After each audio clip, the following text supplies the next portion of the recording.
So once you have those three first notes feeling real comfortable, we could add on one more note, we could add on two more notes, whatever you want to do, whatever feels comfortable to you, to really start building up the entire structure of the scale without much effort. So let's just add on two more notes. We're going to play the first 5, all right?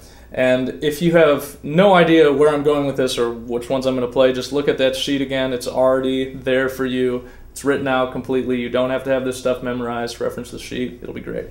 First 5 notes. 2, 4, 1, 2, 4. Let's give it a try. Let's play that 5 times.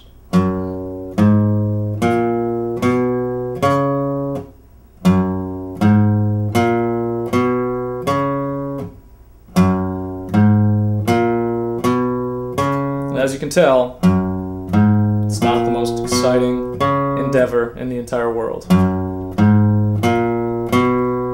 But it's also not a very difficult thing to do. You're learning in small portions. It's really going to benefit you. It's going to make you more efficient with the time that you do spend with the instrument. Okay, after you've done that for a while, you will have, gotten up the whole scale, practice going forwards and backwards. Music goes up and down. Good to be able to do both. But you might be asking yourself, why do I sound like this? It's because we haven't talked about the technique yet, so don't worry about it. We're going to fix that right now. When you're playing the guitar, there's a lot more going on than just simply knowing where you're going to put your fingers. You need to have a sense of what your hands should be doing. And everybody take a look at your left hand. Just look at it. Look at it. Look at it. Look at it. This finger, the 4th finger, it's shorter than the rest, is it not? If it isn't, if you have one that's longer, please send me a picture. It would be grotesque, but I would enjoy it. Anyway, 4th finger, it's shorter than the rest. How does this affect you as a player? Well, it's going to make it harder for you to reach everything because it's shorter, so we need to compensate for this. When we're playing this scale, we're assigning fingers to frets, and we want to make sure that the 4th finger can get where it needs to go. So before we even play one more note in this scale, what I want you to do is I want you to take your hand nice and loose, flat, floppy, place it on the neck of the guitar. And whenever I go to play a scale, or basically anything, my hand at this point is automatically adjusting for the shortcomings of this 4th finger. I line my 1st finger up where it needs to go, and my 4th finger up where it needs to go. And after that, as you can see, my 2nd finger and 3rd finger are sticking way past the edge of the neck. That's not a big deal, because guess what? They bend. You bend them, everything's in place.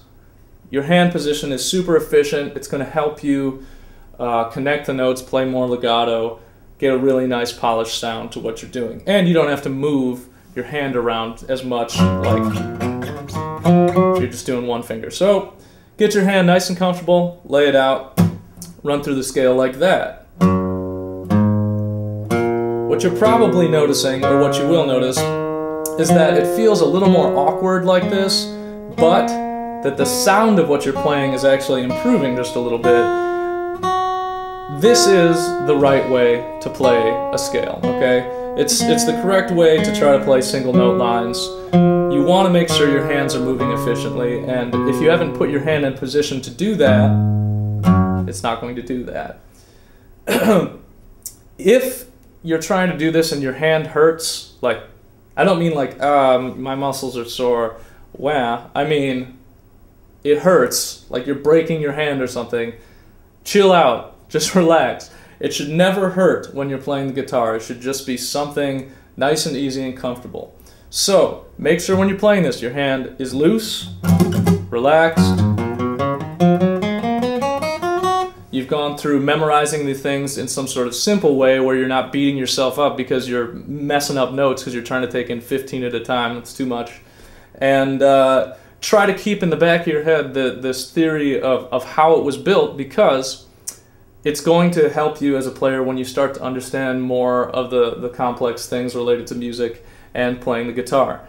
So, recommendations on practicing this thing. How long should you do it? Whatever.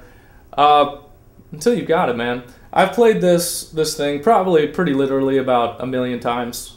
So at this point, I do have it memorized, I promise. You can get it memorized, of course, much faster than playing it 1,000,000 times, but it's useful to play it a lot. I use it still every day in my warm-up when I'm running through my scales.